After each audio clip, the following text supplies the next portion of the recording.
अस्सलाम वालेकुम रहमतुल्लाहि व बरकातुहू। दोस्तों, मैं सनाउल्लाह सादिक तैमी। अभी अगर बिहार के सियासी मंजरनामे को सामने रखिए तो जो सबसे ज़्यादा सियासी बिसात पे कोई चीज़ आपको नज़र आएगी तो वो प्रशांत किशोर साहब नज़र आएंगे, उनका जन स्वराज नज़र आएगा। और जो सबसे दिलचस्प चीज़ आपको नज़र आएगी वो ये कि प्रशांत किशोर साहब बिहार की तकदीर बदलने के लिए निकले हैं। वो अच्छे चेंज, गुड चेंज की बात करते हैं और उनका जो नारा है वो ये है कि वो बिहार को विकसित बिहार बनाएंगे, एजुकेशन और दूसरे फील्ड में अच्छा करेंगे और लोगों का कल्याण करेंगे। इस तरह के नारे के साथ वो सामने आ रहे हैं। उन्होंने पद यात्रा किया, बाज़ाब्ता बिहार का दौरा किया, लोगों से मिल करके उन्होंने बाज़ाब्ता एक पॉलिटिकल पार्टी बनाने की घोषणा की जन स्वराज के नाम से। अब ये बात पब्लिक डोमेन में है और कमाल की बात यह है कि वो पूरे बिहार को बदलना चाहते हैं, लेकिन जो उनका पूरा फोकस है अभी सबसे ज़्यादा, अगर वो कहीं मेहनत कर रहे हैं तो वो बिहार के मुसलमानों पे मेहनत कर रहे हैं। वो बिहार के मुसलमानों को बता रहे हैं कि बिहार के मुसलमानों को बिहार में किस तरह ठगा गया है, बिहार के मुसलमानों को किस तरह बिहार में पीछे रखा गया है, किस तरह मुसलमान किसी काम का नहीं है, उसके पास एजुकेशन नहीं है, वो दलित और पिछड़ा से भी पीछे है और उसका कोई मर्तबा मकाम नहीं है। ये बात वो लगातार जलसों में कह रहे हैं, लगातार ऐसे प्रोग्राम कर रहे हैं जहां वो इस किस्म की बातें कर रहे हैं। और नई उम्र के लड़के, ख़ासतौर से जिनकी अपनी सियासी बाज़ाब्ता कोई बसीरत तो नहीं है, लेकिन जिनकी अपनी सियासी आरज़ुएँ बहुत हैं, जो बहुत ज़्यादा सियासी पॉलिटिकल एम्बिशंस रखते हैं, वो उनके पीछे चल रहे हैं और एक हंगामा खड़ा करने की कोशिश हो रही है। मैं ये चाह रहा हूँ कि देखिए, जोश में आने से तो मसले का हल नहीं निकलता, लेकिन ये जानना चाहिए कि प्रशांत किशोर साहब हैं कौन, और अगर वो बिहार की सियासत को बदलने के इरादे से आ रहे हैं तो वो क्या कुछ बदलेंगे। इस बारे में हाइपोथेसिस कम से कम एक क्रिएट करना चाहिए, एक जायज़ा लेना चाहिए। प्रशांत किशोर साहब बिहार से हैं, सासाराम से आते हैं। उन्होंने यूएन के तहत भी काम किया है और उसके बाद जो असल उनका पॉलिटिकल करियर है वो एक स्ट्रेटजिस्ट की हैसियत से सामने आते हैं। यानी उन्होंने मुख्तलिफ़ वक्तों में मुख्तलिफ़ पॉलिटिकल पार्टीज़ को ये बताया है कि आप इलेक्शन जीत कैसे सकते हैं। वो स्ट्रेटजी बनाते हैं, पॉलिटिकल पार्टी से सौदा करते हैं, उसकी बुनियाद पे पैसे भी कमाते हैं और मुख्तलिफ़ पार्टियों को ये बताते हैं कि आपको जीतने के लिए क्या करना चाहिए। बड़ी दिलचस्प बात यह है कि इनका जो पॉलिटिकल करियर है, यानी किसी को जिताने की जो शुरुआत है, वो ये गुजरात से करते हैं। गुजरात में अभी जो हमारे मुल्क के हालिया वज़ीर आज़म हैं, उस वक्त गुजरात के वज़ीर आला थे जनाब नरेंद्र मोदी जी। मोदी जी को लगातार तीसरी मर्तबा सीएम बनाने के लिए जिन लोगों ने पुरजोर कोशिश की, प्लेटफॉर्म एक बनाया और वहाँ से लोगों को जोड़ने की कोशिश की, उसमें जो अहम तरीन नाम है वो प्रशांत किशोर का है। तो प्रशांत किशोर ने तीसरी मर्तबा लगातार मोदी जी को वज़ीर आज़म बनाने का काम किया, उसके लिए मेहनत की, एक प्लेटफॉर्म क्रिएट किया बाज़ाब्ता उन्होंने, और उनके बारे में एक पॉजिटिव वेव लोगों तक पहुंचाने की कोशिश की। दूसरा जो बड़ा काम उन्होंने किया अपनी इस स्ट्रेटजी से, उन्होंने मुल्की सतह पे मोदी जी का ब्रांड बनाया और 2014 में स्ट्रेटजी दी बीजेपी को और उसके ज़रिए से मोदी जी जीत करके 2014 में मुल्क के बिसात पे वज़ीर आज़म की हैसियत से सामने आए और अभी तीसरे टर्म में लगातार वो मुल्क के वज़ीर आज़म हैं। तो जो प्रशांत किशोर साहब की जो कोशिशें हैं वो यहाँ से शुरू होती हैं कि वो गुजरात के सीएम को तीसरी मर्तबा सीएम बनाने के लिए तगोदौ करते हैं और मुल्की सतह पे नेशनल स्टेज पे उनका किरदार ये है कि 2014 से पहले वो उन्हीं मोदी जी को मुल्क का वजीर आज़म बनाने के लिए जो स्ट्रेटजीज हो सकती हैं वो तय करते हैं। अच्छा, ये बात समझने की है कि मोदी जी जाहिर है कि आज हमारे मुल्क के वजीर आज़म हैं और इस हैसियत से उनका अपना एक मकाम है, लेकिन जब वो सीएम थे गुजरात के तो ये बात मालूम है, पूरी दुनिया को मालूम है कि उनके ज़माने में मुस्लिम कुछ फसाद हुआ था। एक ऐसा फसाद हुआ जिसने गुजरात समेत पूरे मुल्क की जो एक छवि है उस छवि को बहुत मुतासिर किया। दुनिया के बड़े बड़े ऐसे सेकुलर ममालिक हैं जिन्होंने मोदी जी की आमद पे पाबंदी रखी और बहुत सारी बातें कही गई। भारत के सुप्रीम कोर्ट ने बहुत कुछ कहा। उस वक्त के जो वजीर आज़म थे जनाब अटल बिहारी वाजपेयी, उन्होंने बहुत कुछ कहा और ये सारी बातें पब्लिक डोमेन में हैं, हिस्ट्री का और रिसेंट हिस्ट्री का जो हिस्सा है और वो सब लोगों को मालूम है। ऐसी बात नहीं है कि ये बातें मालूम नहीं है। तो प्रशांत किशोर साहब का जो पॉलिटिकल करियर शुरू होता है वो यहाँ से होता है। इससे आप ये अंदाज़ा ज़रूर लगा सकते हैं कि उनका जो थॉट प्रोसेस है वो क्या है या पॉलिटिकल विज़न उनका क्या है। आप इससे ये अच्छी तरह समझ सकते हैं कि प्रशांत किशोर साहब फिक्री तौर पे उनका इंसिलाक किधर से है और कहाँ से है।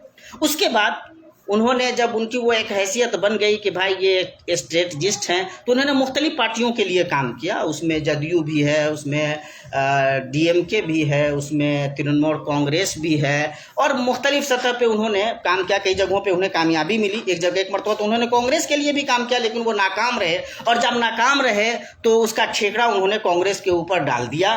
लेकिन बड़ा एक दिलचस्प मरहला इस पूरे मामले में उस वक्त आया जब वो ये बता रहे थे कि 2024 के जनरल इलेक्शन का रिज़ल्ट कैसा आने वाला है।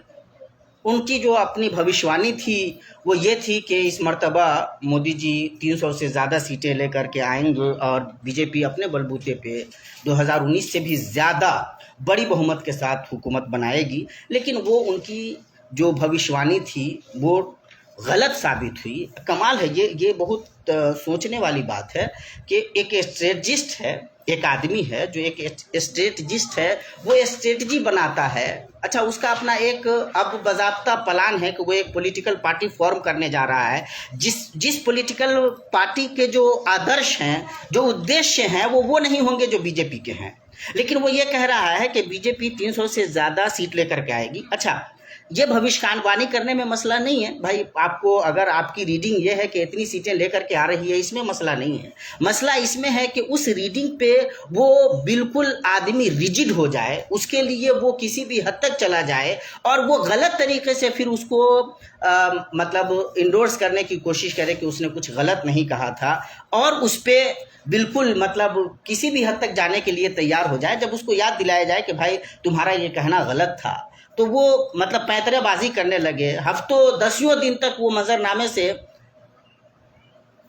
गायब हो जाए और इस हकीकत को उस खूबसूरती से कबूल करने के लिए तैयार नहीं हो। इससे आप ये अंदाज़ा लगा सकते हैं कि ये आदमी प्रशांत किशोर असल में किस थॉट प्रोसेस का आदमी है। अब ये जो बैकग्राउंड है, ये बैकग्राउंड सामने रखना बहुत ज़रूरी है। अगर कोई आदमी कहता है कि भाई आप बैकग्राउंड के पीछे पड़िएगा तो मसला होगा, तो भाई कोई भी आदमी अपने थॉट प्रोसेस से उसकी जो थिंकिंग जो है उसकी वो जिस अंदाज में सोचता है, उसने जो काम किया है या जो काम करने का इरादा रखता है, जब तक आप उसकी शख्सियत को उस हवाले से नहीं देखेंगे तो फिर आप कैसे जानेंगे कि वो क्या करने जा रहा है। अभी तक की जो उसकी पब्लिक डोमेन में जो उसकी लाइफ है उसका खुलासा यही है कि ये आदमी ख़ास तौर से बीजेपी को जिताने की कोशिश करता रहा है और वहाँ किया है जहाँ आमतौर पे एक जो सेकुलर मिजाज का आदमी है वो जाने से पहले 1000 मरतबा सोचेगा। जाहिर है कि अगर ये छवि है इस आदमी की और इसको जानने के लिए आपको बहुत ज़्यादा मेहनत करने की ज़रूरत नहीं है। आप सिर्फ इस आदमी का विकिपीडिया पे जा कर के इसकी तफसील पढ़ लीजिए, आपको ये हकीकत बिल्कुल सामने से नज़र आ जाएगी। और ये रिसेंट मतलब कल की बात है, तो इसलिए इसमें ऐसा भी नहीं है कि हम बहुत ज़्यादा अपनी तरफ से कुछ इफ एंड बट्स जोड़ सकते हैं। ये सामने का सच है और मुझे नहीं लगता है कि ये आदमी अपने आप को इन हकीकतों से दूर कर ले जाएगा आसानी से। एक दूसरी बात, जन स्वराज की बात आई तो मैंने ये कोशिश की कि भाई ये मैं जानूं कि जन स्वराज है क्या, उसका उद्देश्य क्या है और क्या करना चाह रही है पार्टी। तो मैंने उनके वेबसाइट का वेबसाइट पे जा करके मैंने जानने की कोशिश की। कमाल यह है कि मुख्तलिफ जावियों से, मुख्तलिफ रैंक के तहत वो आपको अपनी पार्टी से, अपने इस अभियान से जोड़ने की कोशिश करते हैं, लेकिन वो ये बताते नहीं है कि उनकी पार्टी है क्या। ये बड़ी दिलचस्प बात है। जिन लोगों को ऐसा लगता है वो उनके जन स्वराज के जो ऑफिशियल उनका वेबसाइट है उस पर जा करके उनको देख सकते हैं, आपको समझ में आएगा। वो आपको जोड़ना चाहते हैं, कॉमन बात कहते हैं हम बिहार को विकसित करेंगे। जिन लोगों को लगता है कि वो बिहार को आगे बढ़ाएंगे वो हमारे साथ आवें, लेकिन असलन उनकी जो आइडियोलॉजी है वो क्या है, विचारधारा क्या है, वो किस तरह से पूरे बिहार के लोगों को एक जगह ला करके बिहार को विकसित करने का काम करेंगे, इस बारे में वो कोई बात बाज़ाब्ता तरीके से उनकी कोई चीज़ सामने नहीं आ रही है। अब तक जो बातें उनकी सामने आई हैं, जो तकरीरें वो कर रहे हैं, तो वो ख़ास तौर से बिहार में आरजेडी पे प्रहार कर रहे हैं और मुसलमानों को, ये बहुत दिलचस्प बात है, मुसलमानों को ये बतला रहे हैं कि आपके साथ धोखा हुआ है। अब मैं ज़रा सा कुछ चीज़ें खोलना चाह रहा हूँ और प्रशांत किशोर शायद इन बातों को समझते भी होंगे। भाई, मुसलमानों के साथ गुजरात में धोखा हुआ था कि नहीं, ये बात हर उस मुसलमान से पूछिए जो प्रशांत किशोर की बात आपके पास लेकर के आता है। उससे एक मर्तबा ज़रूर पूछिए कि गुजरात में मुसलमानों के साथ धोखा हुआ था कि नहीं हुआ था। अगर हुआ था तो उस पर आपका रद्द अमल क्या था? आपने उस बारे में मुसलमानों के उस जख्म को कम करने के लिए क्या कुछ किया, या उस बारे में आपकी कोई राय बनी? क्योंकि आपने जो कुछ किया है वो पब्लिक डोमेन में है। चलिए भाई, पूरे मुल्क के लेवल पे मुसलमान जो बीजेपी के बारे में सोचता है, आरएसएस के बारे में सोचता है, उस बारे में आपका थॉट प्रोसेस क्या है? आप मुसलमानों को क्या बतलाना चाहते हैं? क्योंकि आप तो लगातार उनके जिताने की कोशिश करते रहे हैं। अगर मुसलमानों का ये थॉट प्रोसेस सही नहीं है, मुसलमान किसी बाइसनेस का शिकार है या उसको दूर ज़बरदस्ती इन सेकुलर पार्टियों ने रखा है, तो आपके पास क्या रोड मैप है? कैसे आप इसको बताएंगे कि मुसलमान बीजेपी से दूर रह करके गलत करता रहा है, या इसमें बीजेपी का कितना कसूर रहा है, मुसलमानों की कितनी गलती रही है? इस बारे में आप क्या गुफ्तगू करने वाले हैं? क्योंकि आप तो बिहार में जब बात कर रहे हैं तो आप मुसलमानों को ये बता रहे हैं कि बीजेपी का डर दिखा करके आरजेडी आपसे वोट मांगती है और आप आरजेडी को वोट देते हैं और आरजेडी आपको लगातार पिछड़ा बना करके रखी हुई है। अच्छा, कमाल ये है, देखिए, एक पॉलिटिकल पार्टी का बंदा है, पॉलिटिकल पार्टी बनाने जा रहा है, उसका अध्यक्ष है या कल ऊपर ज़ाहिर चेयरमैन होगा, ये होगा, दिस होगा, डेट होगा, कुरान और हदीस की बात करने लग गया है। बड़ी दिलचस्प बात है। ऐसे ये पॉलिटिकल जो सिनारियो है हमारे बिहार का भी या पूरे मुल्क का, वो बड़ा मतलब खूबसूरत भी है इस जाविये से।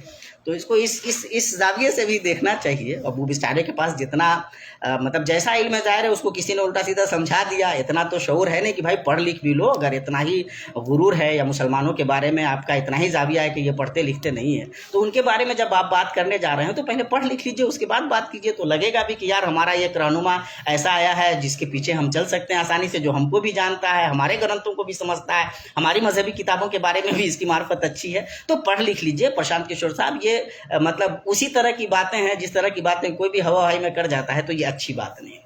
तो बिहार में जब वो मुसलमानों के बारे में, जाहिर है कि अभी वो लगातार कोशिश कर रहे हैं मुसलमानों से जुड़ने की, मुसलमानों को अपने आप से करीब करने की, और ये मतलब जाहिर है कि एक तरह का पैगाम देना चाह रहे हैं हमारे नौजवानों को कि हमारे साथ आ जाइए तो आपका मुस्तकबिल रोशन है, आप विधायक बन जाइएगा, आपको जगह मिल जाएगी, आप कोई मकाम बना लेंगे। और देखिए, इसमें बुराई नहीं है कि कोई आदमी अपनी कोई पॉलिटिकल पार्टी बना रहा है और उसके लिए मेहनत कर रहा है, इसमें बुराई नहीं है। लेकिन इसमें बुराई है कि उसकी नीयत कुछ और है, करता कुछ और रहा है, और जो गुफ्तगू का अंदाज है वो कुछ और है। मैं कहता हूँ, आप कहते हैं कि बिहार में आरजेडी ने या नीतीश कुमार ने, जाहिर है ये दो पार्टियां ऐसी हैं कि इन जनरल मुसलमान इनको सपोर्ट करते हैं, आरजेडी को सपोर्ट करते हैं, मुसलमान कांग्रेस को सपोर्ट करते हैं, मुसलमान जदयू को सपोर्ट करते हैं। इस तरह का जब गठबंधन बनता है तो वो एलजेपी को, रामविलास पासवान की पार्टी को भी सपोर्ट करते हैं, और वो जो सपोर्ट बेस है वो लोगों को मालूम है। आप आकर के बताते हैं कि ये जो गठबंधन है आपका कांग्रेस आरजेडी का, यह आपको पिछड़ा बना करके रखता है, इसने आपके लिए कुछ किया नहीं है। प्रशांत किशोर साहब, इन्होंने कुछ नहीं किया है तो किसने क्या किया है ये आप कभी बताएंगे? इन्होंने नहीं किया, चलो मान लो, कांग्रेस ने नहीं किया, बीजेपी आरजेडी ने नहीं किया, जदयू ने नहीं किया, इन लोगों ने कुछ नहीं किया मुसलमानों के लिए बिहार में, आपकी ये बात कबूल करते हैं। आपसे एक सीधा सा सवाल है, आप क्या बताएंगे कि इनके अलावा किसने क्या किया मुसलमानों के लिए? आप बताएंगे? दूसरा जो विकल्प था मुसलमानों के पास वो बीजेपी का था। बीजेपी ने मुसलमानों के साथ क्या किया? क्या आप ये भी बताएंगे कि जब बीजेपी ने मुसलमानों को टारगेट किया बज़ाब्ता, यूपी की मिसाल लोगों के सामने है, घर ढाए जा रहे हैं यार, रियासत घर ढाए, शानदार घर लोगों के तोड़ दिए जाएं, बज़ाब्ता असम की मिसाल हमारे सामने है, वहाँ का वजीर आला सीधे से मतलब ये कम्युनल लाइन में भी इंतहाई दर्जे में मतलब क्या कहते हैं क्लियर लाइन है कि हाँ हम एक पक्ष का साथ देंगे, हम मुसलमानों के खिलाफ जाएंगे। मैं पूछना चाहता हूँ कि इस पूरे जाविये पे आपका थॉट प्रोसेस क्या है, आपकी आइडियोलॉजी क्या है? कभी आपने इस तरह के किसी स्टेटमेंट को इस काबिल समझा कि उस पर भी आपकी राय बने?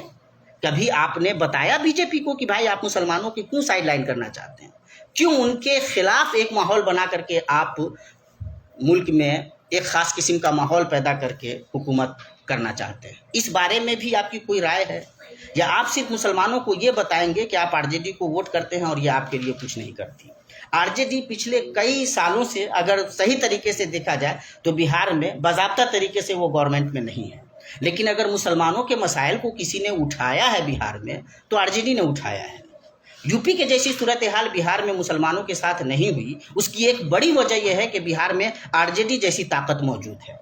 मैं समझता हूं कि प्रशांत किशोर साहब जैसे लोग ये चाहते हैं कि ये ताकत जो बैलेंस करती है, चीज़ों को सही जगह पे रखती है, ये ताकत ख़त्म हो जाए तो मुसलमानों को जिस तरह से दूसरी ताकतें चाहें उस तरह से उन पर अत्याचार कर सके, जिस तरह से अभी दूसरी जगहों पे अत्याचार हो रहा है। और ये अत्याचार बहुत क्लियर है, ये जो ऑपरेशन है वो समझ में आ रहा है, सपरेशन समझ में आ रहा है। इसको जानने के लिए किसी अलग तरह के तजज़िये की ज़रूरत नहीं है, ये बात मालूम है। आंखें जिन इंसानों के पास भी आंखें वो देख रहे हैं, और मुल्क का जो भी समझदार आदमी है वो समझ रहा है कि किस किस्म की सियासत पूरे मुल्क में हो रही है और किस किस्म के एक नैरेटिव को आगे बढ़ाने की कोशिश हो रही है। तो प्रशांत किशोर साहब, आप ये चाहते हैं असल में, और ये पूरा मोटिव है, अच्छी तरह हमें समझना पड़ेगा। प्रशांत किशोर साहब चाहते हैं कि चूंकि जो मुसलमानों का वोट बेस है वो जो गठबंधन है उससे जुड़ा हुआ है, उसकी वजह से हरचंद के बीजेपी को मतलब उसके खास दायरे में तो वोट मिलता है, लेकिन इतना नहीं मिलता कि वो अपने दम पे वोट बना सके, वो अपने दम पे हुकूमत कर सके। बीजेपी की मजबूरी होती है कि जब भी हुकूमत करती है तो उसे जदयू का साथ लेना पड़ता है। जदयू जाहिर है कि अपनी सारी खराबियों के बावजूद एक बैलेंस पार्टी है, वो बहुत कुछ चीज़ों को जोड़ जाड़ करके देखती है, उसको अपने वोट बेस का भी ख्याल रखना पड़ता है। ऐसे में प्रशांत किशोर साहब मुसलमानों को ये पैगाम दे रहे हैं कि अब तो नीतीश कुमार ख़त्म है, उनका कोई पॉलिटिकल बेस रह नहीं गया, उनका कोई बेस नहीं है, और आप जो आरजेडी के साथ जा रहे हैं तो आपका आरजेडी के साथ जाना ठीक नहीं है, क्योंकि आरजेडी तो आपको दिन ब दिन पीछे लेकर के जाती है, आपके लिए कोई काम करती नहीं है। ले दे करके अब आपके पास क्या रह जाता है? मुसलमानों के पास ऑप्शन ये रह जाता है कि आप आइए किनके साथ? प्रशांत किशोर साहब के पास। तो प्रशांत किशोर साहब के पास वोट बेस क्या है? वो ये कह रहे हैं कि हम बिहार में एनडीए के मुकाबले में हैं, हम बीजेपी के मुकाबले में हैं, हम एनडीए के मुकाबले में हैं, हम आरजेडी के मुकाबले में नहीं हैं। तो आरजेडी का तो अब कोई बेस नहीं रहा और हमारा बेस बनने जा रहा है। तो भाई आपका बेस बनेगा कैसे? ये जो 18% की आबादी है मुसलमानों की, 20% की ये आबादी आपको वोट दे, आप इनके मसाइल पे बात नहीं करेंगे, आप इनके लिए कोई काम नहीं करेंगे, और इनके लिए काम करने का आपका कोई रिकॉर्ड भी नहीं है। आपने उन लोगों के लिए काम किया है जो इन लोगों के खिलाफ बाज़ाब्ता तरीके से एक षड्यंत्र रचते हैं और उसको आगे बढ़ाने का काम करते हैं। तो आप ये चाहते हैं कि मुसलमान आपकी तकरीरों पे भरोसा करे, भड़कीली तकरीरों पे, गलत सलत मालूमात से आरास्ता आपकी तकरीरों पे मुसलमान भरोसा करे और आपको अपना लीडर बना ले, इसलिए कि आपको ज़ाहिर चंद ऐसे लोग तो ज़ाहिर हर जगह मिल जाते हैं जिन्होंने आपकी ट्रेनिंग की होगी, कुछ आयात बता दिए होंगे, कुछ अहादीस बता दी होंगी, कुछ रिवायतें आपसे जिक्र कर दी होंगी कि आप जब ये सब बोलिएगा तो मुसलमान समझेगा कि ये हमारा बड़ा हमदर्द है और ये हमारे दर्द को समझ रहा है, कुरान और हदीस की बात कर रहा है, यही हमारा रहनुमा हो सकता है। इस एतबार से, यानी चालबाजी के एतबार से, होशियारी के एतबार से, बेवकूफ़ बनाने के एतबार से प्रशांत किशोर साहब का जो तरीक़ा है ये बहुत कारगर तरीक़ा है। और आमतौर पे हमारी जो मिल्लत है सीधी सादी नेक मिल्लत है, भरोसा करती रही है। हमने भारत में शुरू से भरोसा किया है, लीडरशिप पे, और हम अपने बिरादरान वतन हिंदू भाइयों की तरफ से जो लीडरशिप उभरी उस पर भरोसा किया। हरचंद के हमेशा हमारे साथ विश्वासघात का रवैया हुआ है, लेकिन हमने भरोसा किया। हमें लगता है कि अभी जब आप आइएगा, इसी तरह की तकरीरें कीजिएगा, आप सही लाइन पे जा रहे हैं, पॉलिटिकल लाइन यही होती है, तो मुसलमान आप पे भरोसा कर लेगा। उतना नादान, इतना बेवकूफ़ तो वो हमेशा रहा है, लेकिन ये ज़्यादा लंबा नहीं चलेगा।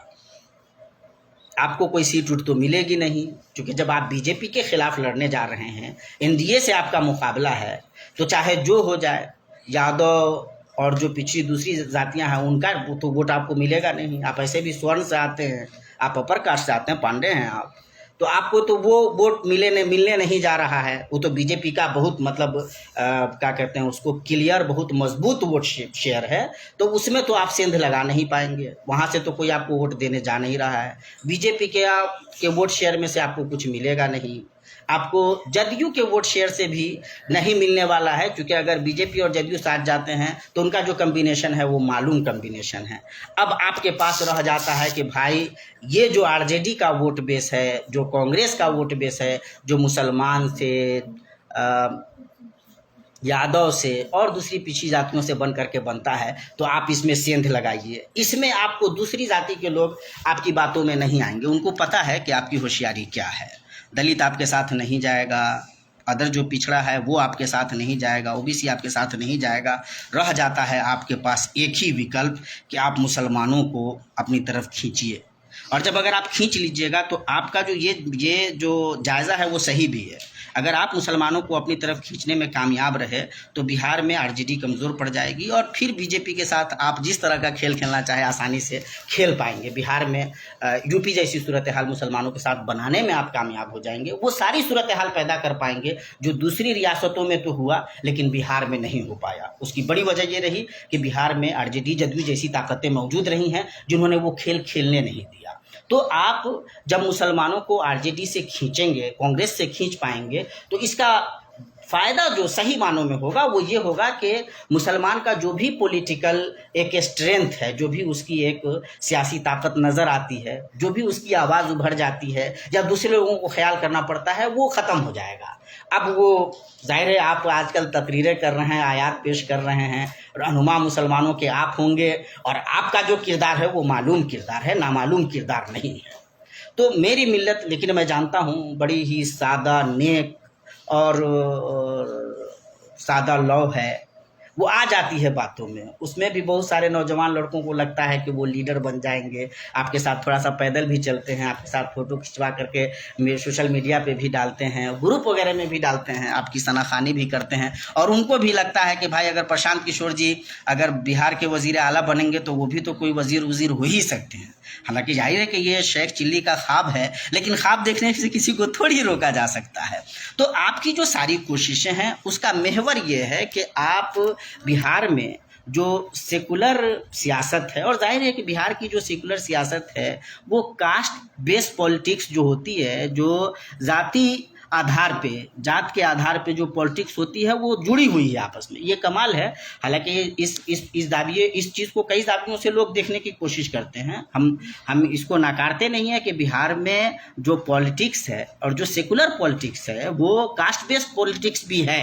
उसकी वजह से जाहिर है कि जहाँ कहीं भी ये पॉलिटिक्स होगी तो उसके कुछ उसके मतलब क्या कहते हैं फ़वायद होंगे, तो कुछ नुकसानात भी होंगे, कुछ बेनिफिट्स हैं तो कुछ हार्म्स भी हैं, और इससे इनकार नहीं किया जा सकता। लेकिन आपने जो जिस तरह का खेल खेलने की कोशिश की है उसका फाइनल जो मतलब रिजल्ट, जो एक हाइपोथेसिस है, हमारी एक अपनी रीडिंग है, हो सकता है आपको या आपके प्रिय लोगों को हमारी ये रीडिंग, हमारी ये क़िरात अच्छी नहीं लगे, लेकिन हमारी जो रीडिंग है वो ये है कि इस तरह की पूरी कोशिश से आप मुसलमानों को कांग्रेस, आरजेडी या इस तरह की पॉलिटिकल जो पार्टियां हैं उनसे खींच लेंगे, और आप तो कुछ अपना बेस बना नहीं पाएंगे, क्योंकि बेस बनाने के लिए यार बेस चाहिए, आपका बेस है नहीं। तो जाहिर है आप अपना बेस मुसलमानों में तलाश कर रहे हैं, और आपको लगता है कि ये 20% की आबादी बेवकूफ़ भी है, नादान भी है, आसानी से आपके इस बिछाए हुए जाल में आ जाएगी, और आती जा रही है। हम आपको ये हमारे लिए दुखद है, लेकिन हम आपको बता रहे हैं कि आप इसमें बहुत हद तक कामयाब है। हमारे नौजवान लड़के बेरोजगार, मेहनत उन्नत तो करते, पढ़ना लिखना है नहीं, मेहनत नहीं करनी है, लेकिन झंडा उठाना है, तो ऐसे लोग आपको दस्तयाब होते चले जा रहे हैं। आने वाले वक्त में ऐसे लोग कुछ और भी मिल जाएंगे आपको, लेकिन ये बहरहाल अच्छा रास्ता आपने नहीं चुना है। आपको अपना विज़न बहुत क्लियर करना चाहिए, और अब तक का जो आपका जो क्लियर विज़न रहा है वो बहरहाल किसी मुसलमान के लिए, हिंदुस्तान के, बिहार के किसी मुसलमान के लिए ऐसा नहीं रहा है कि वो आपको अपने लीडर के तौर पे कबूल करके आपकी तरफ बढ़ेगा। ये आपको सुनने में चाहे जितना ख़राब लगे, लेकिन वो रियलिटी है जिससे आप अपने आप को अलग नहीं कर सकते। हमारे दोस्त जो आपसे जुड़ रहे हैं वो जब हमारे लोगों के पास आएँ तो हम उन दोस्तों को तो सादा लौह समझते हैं। हम अपने लोगों से ये गुजारिश करना चाहते हैं कि भाई आपके बच्चे हैं, कभी कभी बिगड़ जाते हैं तो उनको समझाइए, उनकी बातों में मत आइए। पॉलिटिकल जो सिनारियो अभी मुल्क का है उसके तनाजुर में आरजेडी न सिर्फ ये कि गनीमत है, बल्कि वो फ्यूचर भी है बिहार के लिए। जिस तरह की कोशिशें आरजेडी की सतह से हुई हैं, हम अगर पिछले 15 सालों को, 10 सालों को सामने रखेंगे तो हमें समझ में आएगा कि वो कोशिशें कहीं और से नहीं हुई हैं। और बिहार में अगर सूरत हाल अच्छी बनी रही है, कोई कम्युनल बाज़ाब्ता एक जो माहौल बनाया जाता है, जिस तरह से टारगेट किया जाता है, उस तरह से अगर बिहार में टारगेट नहीं किया गया है तो उसकी एक बड़ी वजह बहरहाल ये है कि मुसलमान वहाँ रहा है। अब मुसलमान वहाँ रहे हैं और आरजेडी जैसी, जदयू जैसी या दूसरी इस तरह की जो पॉलिटिकल पार्टियां हैं वो रही हैं, कांग्रेस रही हैं, और उन्होंने बहरहाल अपने तौर पे अपना किरदार अदा किया है। थोड़ा सा पीछे भी जाने की ज़रूरत है। आमतौर पे हमारे दोस्त आरजेडी के बारे में ज़ाहिर है कि एक मुद्दत तक अगर आप किसी पार्टी को सपोर्ट करते हैं तो उसके बारे में आपका एक ज़ाविया निगाह बनता है। ज़ाहिर है हमारी अगर तवक्कुआत आरजेडी से हैं तो वो बहुत ज़्यादा बेजा भी नहीं है, और ये आरजेडी क़यादत की भी जिम्मेदारी है। RJD leadership should also recognize कि हमारे एम्बिशंस क्या हैं, बिहार का मुसलमान क्या सोच रहा है। अगर आप अपना कनेक्शन कमज़ोर कर रहे हैं तो बहरहाल आपको ध्यान देने की ज़रूरत है। हमारे नौजवान अगर आपसे नाखुश हो रहे हैं तो आपको ये चेक करना पड़ेगा कि वो क्यों नाखुश हो रहे हैं। अगर वो लीडरशिप के मामले में वो भी हिस्सेदारी की बात कर रहे हैं, पार्टिसिपेशन की बात कर रहे हैं, तो आपको ये चेक करना चाहिए कि कहीं इसमें सच्चाई तो नहीं है। ये अलग बात है कि मेरा ये ज़ाविया निगाह नहीं है। मैं समझता हूँ कि इस मामले को जिस तरह से उठाया गया है या जिस तरह से इसको गलत तरीके से पेश किया गया है, उसके पीछे दरअसल प्रशांत किशोर जैसे लोग या इनके जो चाहने वाले लोग हैं उनका हाथ है। आप पूरे मुल्क का जायज़ा ले लीजिए, डेटा बेस पे जब जा करके चेक कीजिएगा तो आपको पता चलेगा कि आज भी पूरे मुल्क में सबसे ज़्यादा मुसलमानों के मसाइल को पूरी बेबाकी से के साथ अगर कोई पार्टी उठाती है तो वो आरजेडी है। आज भी सबसे ज़्यादा रिप्रेजेंटेशन अगर कोई पार्टी देती है तो वो आरजेडी है, कांग्रेस है। आज भी कोई पार्टी है जो खुल करके आपके जो क्लियर इश्यूज हैं उनको लेकर के सामने आती है, आपको सपोर्ट करती है और ये मानती है कि मुसलमान यहाँ का देशी है, यहाँ का रहने वाला है, यहाँ का सिटीजन है, और उसका भी वही हक है जो किसी भी दूसरे इंसान का, दूसरे भारतीय का हो सकता है। तो वो क्लियर तरीके से आरजेडी है। तो आप यकीन जानिए कि जब कोई आदमी आकर के इस तरह से आपकी एक पार्टी के बारे में बात करता है जो पिछले नहीं भी तो 35 सालों से बिहार में बहुत ज़्यादा एक्टिव है, और ज़ाहिर लालू जी का लगभग दौर अब ख़त्म हो रहा है, उनके बेटे खासतौर से तेजस्वी यादव अब इसको लेकर के आगे बढ़ रहे हैं। उनके साथ मुसलमानों की जो लीडरशिप रही है वो हमेशा उनके शामिल रही है। कुछ लोगों को मुख्तलिफ वजूहात की बुनियाद पे कभी कोई तकलीफ़ हुई, कुछ इख्तिलाफात हुए तो अलग हुए, फिर आए। बहरहाल 35 साला दौर, 40 साला दौर मुख्तसर नहीं होता है, इसमें कुछ गलतियां तो उनसे हुई होंगी, कुछ ऐसे मसाइल हो सकते हैं जिनमें हमारा उनसे इख्तिलाफ हो, लेकिन अगर आप आइडियोलॉजिकल बेस पे देखिएगा, जब आप ये चेक कीजिएगा कि मुसलमान आरजेडी की तरफ क्यों बढ़े थे, तो आपको 90s की तरफ जाना पड़ेगा, जब रथ यात्रा निकाला गया था, जब पूरे मुल्क में मुसलमानों के खिलाफ एक माहौल बनाया गया था, और जब लालू प्रसाद यादव ने ये ताकत दिखाई थी, ये जुर्रत दिखाई थी कि वो अपनी रियासत को इस किस्म के कम्युनल फ्लेयर के हवाले नहीं करेंगे। और उन्होंने न सिर्फ ये कि एडवाणी जी को गिरफ्तार किया था, वापस भेजा था, बल्कि बिहार में वो सूरत हाल पैदा नहीं होने दी थी जो सूरत हाल दूसरी जगहों पे पैदा हुई थी। तो आप जब आरजेडी के बारे में ये बातें सुनते हैं, 40 साल तजर्बा है, आपको थोड़ी बहुत उनसे इख्तलाफात होते हैं, आप भी आसानी से साथ हो जाते हैं, लेकिन उस वक्त आप ये भूल जाते हैं कि इस पॉलिटिकल पार्टी ने अपनी सिद्धांतों को लेकर के किस किस्म के इस्तिक़लाल का, इस्तिक़ामत का मुजाहरा किया है। मैं कहता हूँ कि पूरे मुल्क में जितनी भी पॉलिटिकल पार्टीज़ हैं जितनी भी अपने आप को सेकुलर कहने वाली पार्टीज़ हैं या जो भी दूसरी पार्टियां हैं, जिन नामों में भी आती हैं, आप तमाम का जायज़ा ले लें। आपको मैं लिख के दे सकता हूँ, और मैं इस मामले में मेरा कोई मतलब क्या कहते हैं कोई इफ और बट नहीं है।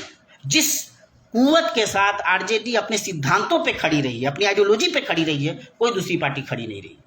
हम भूल जाते हैं, इस पूरे मरहले में हम भूल जाते हैं कि अगर हमारे लोगों के साथ थोड़े बहुत डिस्क्रिमिनेशन हुए, परेशानियां हुई, तो खुद जो आरजेडी लीडरशिप है, जिस तरह से लालू परिवार को परेशान किया गया, और ये मालूम बात है कि उनको टारगेट किया गया है, इसीलिए टारगेट किया गया है कि वो भी किसी तरह लाइन में आ जाए। उन्होंने जो एक पॉलिटिकल बाज़ाब्ता मैप तैयार किया है, जो एक अलग सिनारियो बनाया है, एक ऐसा जाविया उभारा कि उसमें पिछड़े तो पिछड़े मुसलमान भी अपनी कुव्वत के साथ खड़े हो सकते, उसको तोड़ने की जो कोशिश की गई, वो इसीलिए पूरे तौर पे कुव्वतें उनके खिलाफ इसीलिए लग गई कि ये तो एक दूसरा जाविया घर रहा है जो हमारे जाविये के खिलाफ है। हम तो मुसलमान को किसी भी तरह पूरे तौर पे साइड लाइन करना चाहते हैं, ये तो मेन स्ट्रीम में उनको ला रहा है। तो ये अगर हम पीछे जा करके देखेंगे और जब तक चीज़ों को सही तरीके से मिलाएंगे नहीं, तो कोई भी आदमी आकर के आपको आएगा और गुमराह कर देगा। प्रशांत किशोर साहब जैसे लोग अभी हमारे लोगों को गुमराह कर रहे हैं। प्रशांत किशोर का किरदार ये है कि इन्होंने गुजरात में मोदी जी को तीसरी मर्तबा लगातार सीएम बनाने के लिए पूरी कोशिश की। प्रशांत किशोर का किरदार यह है कि इन्होंने 2014 से पहले मुल्की सतह पे बीजेपी को बरसरे इक़्तिदार लाने के लिए बाज़ाब्ता मेहनतें की, कोशिशें की, स्ट्रेटजी बनाई। उसके बाद भी लगातार ये उसी आइडियोलॉजी के तहत आगे बढ़ते रहे हैं। इनको अगर बी टीम कहा जाता है तो मैं तो समझता हूं कि दरअसल ये गलत कहा जाता है, ये ए टीम से भी आगे की चीज़ है। और ऐसे लोग अगर आपको कुरान और हदीस के हवाले देकर के बेवकूफ़ बनाने की कोशिश करते हैं और आप बेवकूफ़ बन जाते हैं, तो ये बहुत ज़्यादा सोचने वाली बात है। आपको एक ऐसी पार्टी के खिलाफ खड़ा करने की कोशिश की जाती है कि अगर उस पार्टी का जो एक बना हुआ सांचा है वो अगर गिरता है तो उसकी जद पे बहरहाल आप आएंगे, आपका नुकसान होगा। कल को क्या सूरत हाल पैदा होगी उसके बारे में अल्लाह के अलावा कोई नहीं जानता, लेकिन जो अभी का सिनारियो है, जो पॉलिटिकल सिनारियो हमें नज़र आता है, उसकी रोशनी में हम ये बात पूरे एतमाद के साथ कह सकते हैं कि प्रशांत किशोर साहब का जो वाहिद मोटिव है, वाहिद मकसद है उनका, वो ये है कि मुसलमानों को किसी भी तरह गठबंधन से अलग किया जाए, आरजेडी से, कांग्रेस से अलग किया जाए, इनके वोट को बेहैसियत किया जाए, क्योंकि जाहिर है उनका अपना कोई बेस है ही नहीं।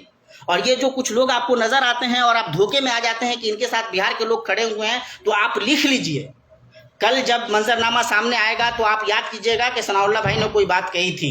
आप लिख लीजिए कि इनके साथ कोई नहीं है, सिर्फ हम जैसे बेवकूफ़ लोग हैं कि वो कुरान की कोई आयत पढ़ देते हैं, कोई हदीस कोट कर देते हैं, कोई बात कह देते हैं और हम जोश में आकर के ये समझते हैं कि ये हमारे रहनुमा हैं। अगर ये आपके रहनुमा होते तो आपके खिलाफ जितना कुछ हुआ है इतने सालों में, यह आदमी उन ताकतों को जिताने के लिए कोशिश नहीं कर रहा होता यार। अगर ये हमारा रहनुमा होता, तो अगर इसकी कोई पॉलिटिकल वो आइडियोलॉजी होती जिसको सेकुलर आइडियोलॉजी कहते हैं, जिसको प्रोग्रेसिव आइडियोलॉजी कहते हैं, अगर ये देश के बारे में सोचता, मुल्क के बारे में सोचता, रियासत के बारे में सोचता, अगर ये मुल्क की सारी कम्युनिटीज़ के बारे में सोचता, तो वो ये किरदार होता ही नहीं इस आदमी का जो किरदार इस आदमी कर रहा है। तो इसलिए अगर हम प्रशांत किशोर के बारे में ये बातें करते हैं तो हमें तो बहरहाल ये देखना पड़ेगा कि यार ये आदमी हमारा रहनुमा बनने के काबिल है कि नहीं है। लालू प्रसाद बनने के लिए बड़ी मेहनत करनी पड़ती है, बड़ा दिल रखना पड़ता है, बड़े जिगरे की ज़रूरत पड़ती है।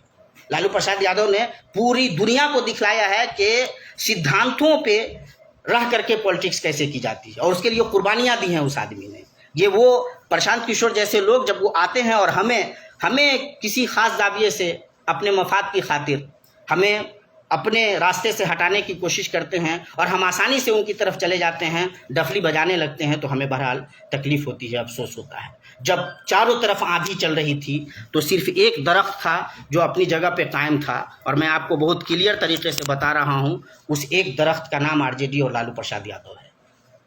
इसलिए अगर बिहार का मुसलमान लालू प्रसाद यादव के साथ, आरजेडी के साथ खड़ा रहता है, वो उससे अलग नहीं होता, तो उसके पीछे एक बड़ी वजह है। मुसलमान सही में वफादार होता है।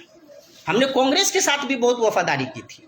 बिहार में हम कांग्रेस को वोट करते रहे हैं, पूरे नॉर्थ इंडिया में कांग्रेस को मुसलमानों ने तब सबक सिखाया जब कांग्रेस अपने मुआहदे की पाबंदे अहद नहीं रह सकी, जब कांग्रेस अपना किरदार भूल गई, जब गुंडों के हाथ में चली गई, बदमाशों के हाथ में चली गई, जब कम्युनल टेंशन बना करके और मुसलमानों को टारगेट करने का काम किया गया और कांग्रेस नहीं बचा पाई, अपना किरदार अदा नहीं कर पाई। तब मुसलमानों ने दूसरे विकल्प की तरफ देखा। उन तमाम विकल्पों में सबसे सॉलिड विकल्प अगर कोई सामने आया था तो वो आरजेडी थी और आज भी है।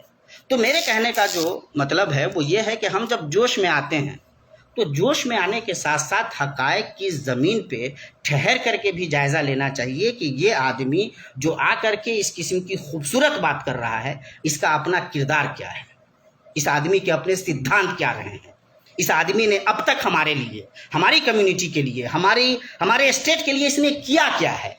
यार कोई भी आदमी आपके पास आता है तो आप जानना चाहते हैं।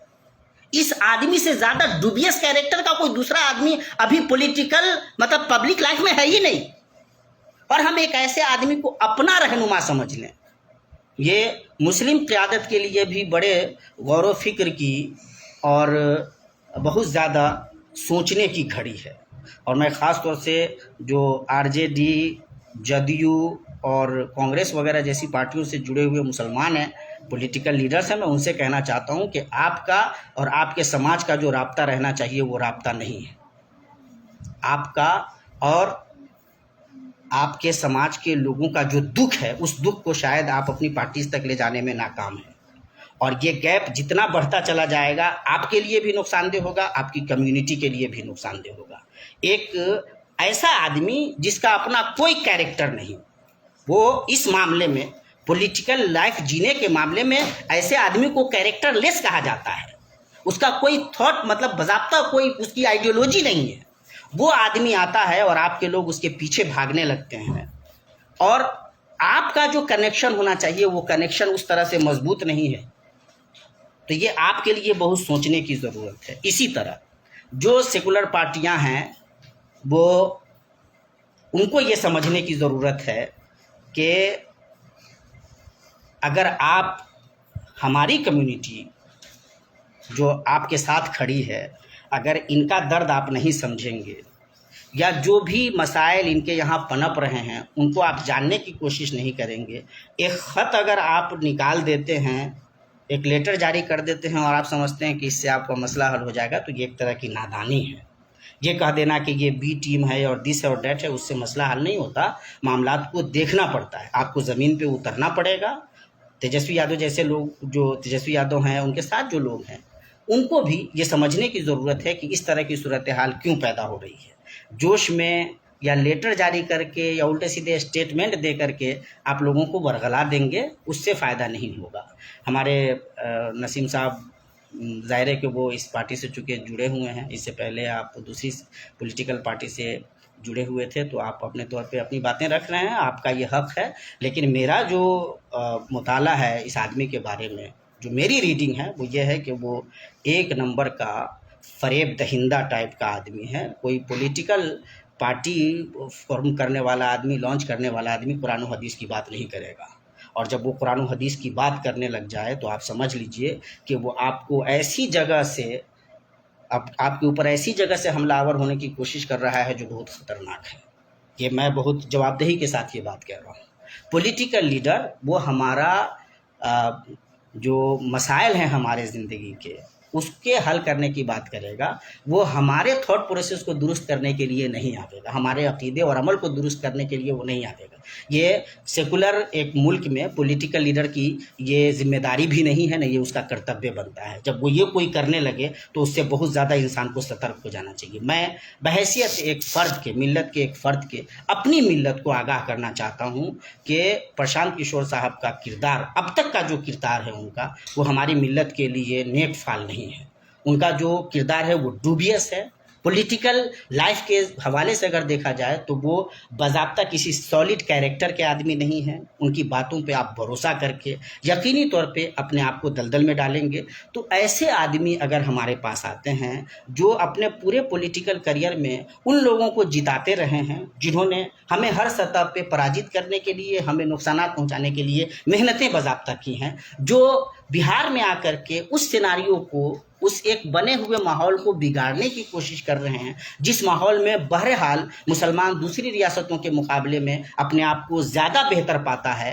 तो इसका मतलब ये है कि दाल में कहीं ना कहीं कुछ काला ज़रूर है और उसको उस सलीके से देखने की ज़रूरत है। मैं फिर कहता हूँ कि बहरहाल भाई, एक आदमी वो हैं, हम भी अगर कल को कोई पॉलिटिकल पार्टी बनाना चाहे तो बनाएंगे, वो भी बना सकते हैं और उससे मेरा कोई इख्तिलाफ़ नहीं है। मेरा जो इख्तिलाफ़ है वो ये है कि चूँकि वो मेरी कम्युनिटी के सामने जिस अंदाज़ में लीडर बन कर के आ रहे हैं, उस अंदाज़ में मुझे ऐसा लगता है कि मैं अपनी कम्युनिटी को बताऊं कि ये हमारे लीडर नहीं है। एक बात जाहिर है कि जब कोई पॉलिटिकल लीडर चाहता है कि वो सेंध लगावे, अपनी जगह बनावे, तो कुछ बड़े बड़े स्टेटमेंट देता है। जैसे आप अगर पिछले चंद महीनों को सामने रखेंगे तो प्रशांत किशोर साहब बार बार कहते हैं कि मुसलमान मलाई खाना चाहता है लेकिन वो स्ट्रगल का हिस्सा नहीं बनना चाहता है। सारे वो चाह रहे हैं कि किसी तरह मुसलमान उनके पास आ जाए। भाई आप मुझे बताएं, अगर रिसेंट जो हिस्ट्री है हमारी, मॉडर्न इंडिया जो है, उसकी हिस्ट्री पे जिन लोगों की भी नज़र होगी, आप मुझे बताएं कि 1857 से लेकर के और 2024 तक कौन ऐसा बड़ा मामला हुआ है पॉलिटिकल इंडिया में जिसमें मुसलमान की शमूलियत नहीं रही है। 1857 में हमने जाने कुर्बान की, 1947 में जब भारत आज़ाद हुआ है तो पूरी आज़ादी की लड़ाई में क्या मुसलमान नहीं रहे हैं? उसके बाद आइए, जब इमरजेंसी लगा तो क्या मुसलमानों ने उसकी मुखालफत नहीं की? जेपी आंदोलन में क्या मुसलमान नहीं थे? जब ये मतलब सोशल जस्टिस की सियासत सामने आई तो क्या मुसलमान नहीं थे? मेरे कब ऐसा हुआ है कि मुसलमान अपने घरों में बैठा हुआ है और इंतज़ार कर रहा है कि सब लोग सब कुछ कर लेंगे तो जा करके मलाई खाएगा? ये दरअसल इस किस्म के ख़तरनाक स्टेटमेंट इसलिए दिए जाते हैं ताकि आपको वरगलाया जाए। और ये वरगला इसलिए रहे हैं ताकि जो आपका जो जोन है उस जोन से आपको निकाला जाए, आपको बेवकूफ़ और बेहैसियत किया जाए। मेरी जो अपनी रीडिंग है वो ये है कि प्रशांत किशोर साहब इसी काम के लिए बिहार में लगे हुए हैं। उनका अपना कोई बेस नहीं है। उनको ले दे करके समझ में ये आ रहा है कि अगर बेस बनाना है तो आरजेडी से, कांग्रेस से, सेकुलर पार्टियों से मुसलमानों को खींचना होगा, अपनी तरफ लाना होगा। ऐसे में हमारे चंद नौजवान जोशीले, जो कम उम्र के लड़के हैं, जिनकी अपनी एम्बिशंस हैं, उनको ये लगता है कि वो अपना एक पॉलिटिकल करियर बना लेंगे तो वो आसानी से उनकी तरफ जा रहे हैं। उनको भी लगता है कि विधायक बन जाएंगे। हमारे बहुत सारे दोस्तों को भी लगता है, वो हमारे साथ कभी कभी इस तरह के मौज़ूआत पे बात भी होती है। तो लेकिन हम एक बहैसियत मिल्लत के एक फ़र्द के अपनी ज़िम्मेदारी समझते हैं कि चूँकि ये बार बार लगातार मुसलमानों के बीच जा कर के जलसे कर रहे हैं तो हमारी जो रीडिंग है वो हम आपसे शेयर करें। हम अल्लाह ताला से दुआ करते हैं कि अल्लाह तबारक व तआला हमारी मिल्लत की हिफाजत फरमाए, मुल्क की हिफाजत फरमाए और ऐसी ताकतों को आगे बढ़ने की तौफीक दे जो मुल्क व मिल्लत के लिए नफ़ा बख्श हों। अस्सलामु अलैकुम व रहमतुल्लाहि व बरकातुहू।